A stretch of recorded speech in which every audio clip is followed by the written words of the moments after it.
In 1998, a kid from the South Bronx became the first Latino rapper in history to go platinum. His debut album sold 2 million copies, earned a Grammy nomination, and made Puerto Rican pride a national conversation in hip-hop. The making of his album was like nothing I had experienced in my life as an artist myself. 2 years later, he was dead at 28, his heart finally giving out under the weight of a body that had been failing him for years. His name is Christopher Rios, but everyone knows him as Big Pun. And to understand the price he paid to get there and what happened to everything he built after he was gone, you gotta go back to Soundview. Christopher Rios is born on November 10, 1971 in Soundview, the South Bronx, a neighborhood that by the early 70s has become a symbol of everything American cities abandoned when the money ran out. Burnt-out buildings, block after block, poverty so embedded it feels structural. His parents are Puerto Rican, part of a community that built a life in the Bronx when nobody else wanted the real estate. His father is murdered in the neighborhood when Christopher is around 3 years old. That's where the story really starts. A 3-year-old kid in Soundview growing up without a father in one of the hardest zip codes in America. He absorbs everything around him, the block, the language, the violence, the pride. All of it goes in and starts coming back out as rhymes. By the time he's a teenager, he has a memory sharp enough to hold entire verses without writing them down, and a hunger that the neighborhood gave him whether he wanted it or not. He would come into the house and say rhymes, which it was hip-hop at the time, but I had never heard of it. I didn't know what he was rambling. But the neighborhood also takes, and by the time Christopher is 15, it has taken just about everything he has. Around 1986, Christopher leaves home and ends up on the streets. 15 years old, no safety net, couch surfing through Soundview apartments, and sleeping in project stairwells while the crack epidemic is tearing through the South Bronx around him. The block is the only structure he has, and rapping is the only thing that makes him feel like he belongs somewhere. What keeps him going is the music. He's been rapping since he was a kid, building his craft on street corners and in whatever spaces will have him, going by Big Moondog in underground circles. The hunger in his verses, the density, the speed, the way every bar feels like it has something to prove, it all traces back to this period. He is rapping because it is the only door he can see from where he's standing. But I do it all, you know what I'm saying? I make you laugh, cry, dance, stay home and chill, just put the headphones on, you know? By his early 20s, he's changed his name to Big Pun and built a reputation in the underground that travels by word of mouth from borough to borough. Every rapper in the Bronx knows who he is. The right person just hasn't heard him yet. Fat Joe, born Joseph Cartagena, also from the Bronx, already a signed rapper with a deal at Relativity Records, hears about this kid who is doing something on the mic that nobody else in New York is doing. The story of exactly how they connect varies in the telling, but what every version agrees on is what happens when Joe actually listens. He hears something that stops him cold. A rapper who sounds like nobody else, operating in New York at the time, coming from the same streets Joe came from, with a hunger that translates through the speakers. Joe doesn't need to hear it twice. But when I heard him, I was just like crazy, like, oh my God, like, yo, this thing is incredible. Like, I couldn't believe it. I remember that night I didn't even sleep. I was like just bugging. Like the next day I called him up. I was just finishing off Jealous One's Envy, my album. In 1995, he brings Pun into the Terror Squad, his Bronx hip-hop collective, and gets him on record. Pun appears on Joe's album, Jealous One's Envy, that same year. The underground response is immediate. People across every borough are asking the same question. Who is this guy? Fat Joe just became the most important person in Christopher Rios' life. Remember that, because 15 years later, it becomes the most painful part of the story. But before we get to the album, you need to understand what you're actually dealing with when you put on a Big Pun record. The delivery is machine gun precise. He's fitting more syllables into a single bar than most rappers fit in a verse, but none of it feels rushed because the internal logic is perfect. Every word lands exactly where it's supposed to. I invited like Busta Rhymes over to hear his album.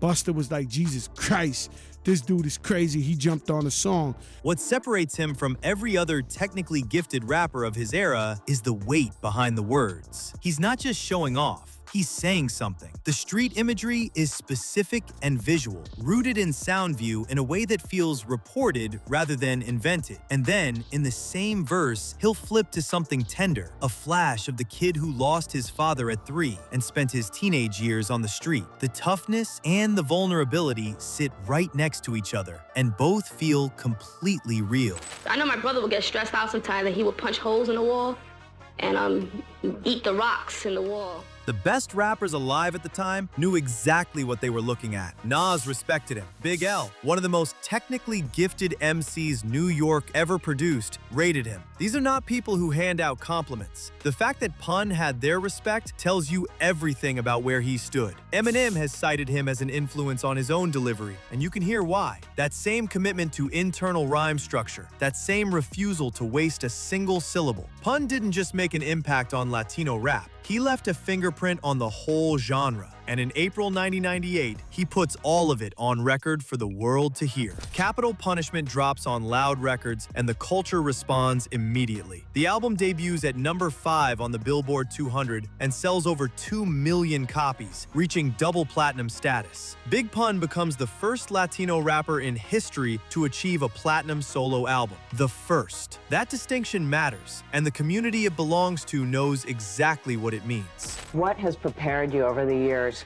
for this, for platinum? I'm the first Latino soloist in hip-hop to ever get a platinum plaque. Still Not a Player with Fat Joe is everywhere. Radio, clubs, cars rolling through every borough simultaneously. But it's the deeper cuts where the full scope of what Pun is capable of becomes undeniable. Twins, Deep Cover 98, Beware, Parental Discretion. These are dispatches from Soundview, from a childhood without a father, from years of surviving on nothing. The album earns a Grammy nomination for Best Rap Album. For the Puerto Rican community in New York and across the country, this moment lands on a different frequency than a chart position. Pun drapes himself in the Puerto Rican flag. He raps about his culture without softening it for anyone. He makes Latino kids in the Bronx feel like everything they grew up with belongs on the biggest stages in music. And he does it by being completely, unapologetically himself. We love hip-hop.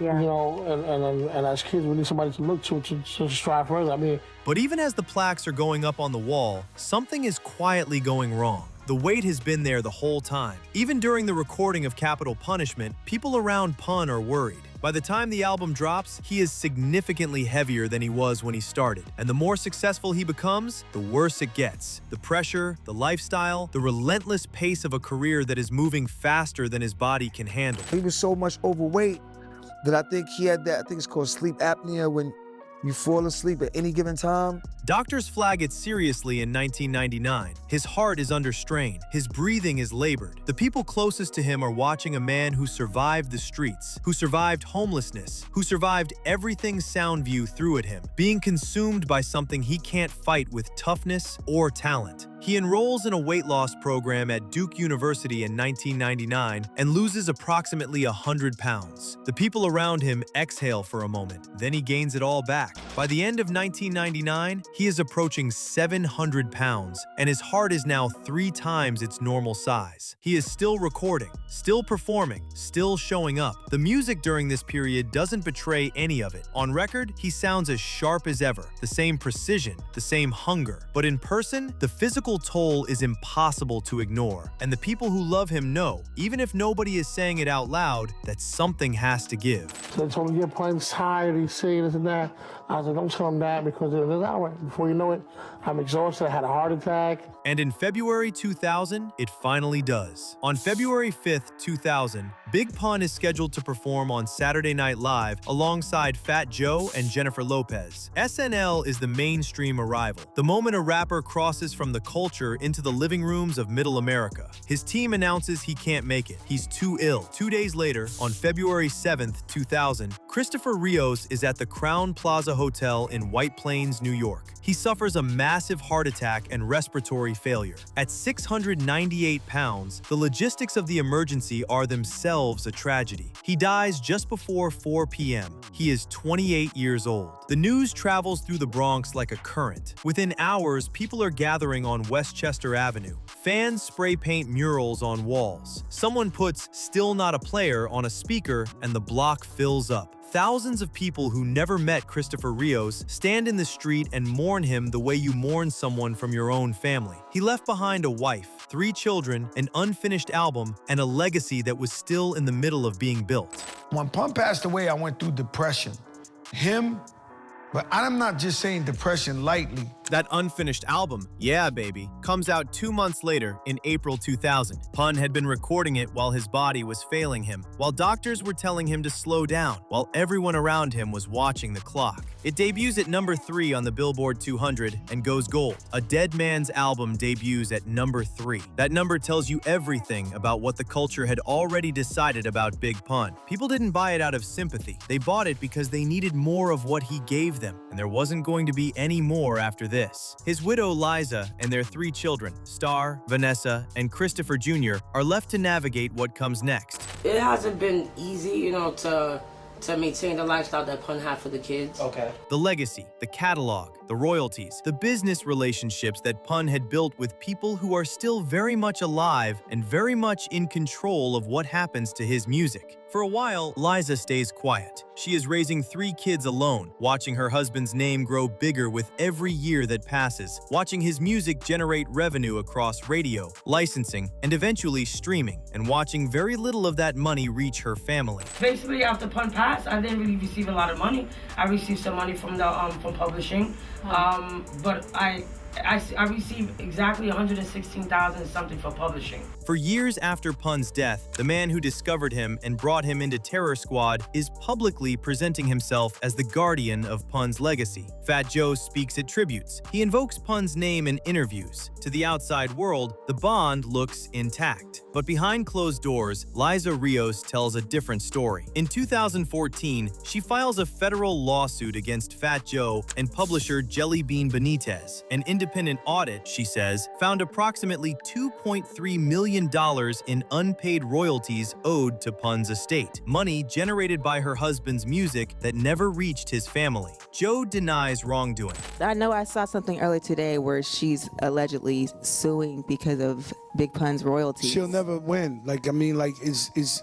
She'll never win because there's no truth to it. His camp claims he gave Liza $1 million after Pun's death out of his own pocket. Liza's lawyers call that a complete fabrication with no evidence to support it. The case plays out over 2 years. In 2016, a confidential settlement is reached. Pun's estate lawyer confirms the majority of his publishing rights are returned to the family, rights that should have belonged to his children from the day he died. I gotta keep it 100 with y'all. Big Pun was one of the most gifted rappers to ever pick up a microphone, and I mean that without any qualifier. The technical ability, the internal rhyme structure, the way he could flip between raw street imagery and genuine vulnerability in the same breath. There are people who will argue, and argue seriously, that Christopher Rios was the greatest lyricist hip-hop has ever produced. He was one of the most lyrical MCs ever created in hip-hop music.